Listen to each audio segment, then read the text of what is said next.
வாழ்க்கையில் 2 விதமான மனிதர்கள் நம்ம சந்திக்கிறோம். என்ன அப்படின்னா, நமக்கு பிடிச்சவங்க அப்படின்னு ஒரு கூட்டம் இருக்குது இல்லையா? அந்த கூட்டம் நம்ம கூடவே இருந்துட்டு, டேய் நீ அதை பண்ணு நீ அப்படி ஆகிடுவ, இல்லை இதை பண்ணு நீ இப்படி ஆகிடுவ, நீ பெரிய ஆள் ஆகிடுவடா, நீ இதை செய்டா அப்படின்னு சொல்லிட்டு ரொம்ப அக்கறையாக அன்பாக நம்ம கூட இருந்து நம்மளை மோட்டிவேட் பண்ணிகிட்டே இருப்பாங்க. இது பிடிச்சவங்க.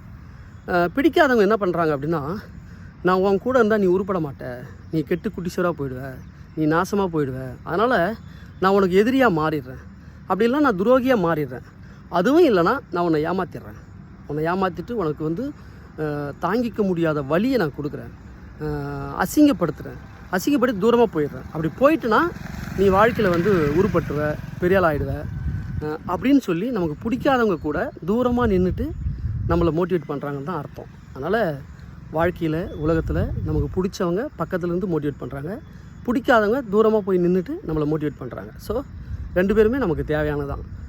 Life is beautiful. வாழ்க்கையை மிக அழகாக பேரன்பாக வாழ்ந்து முடிப்போம். நன்றி.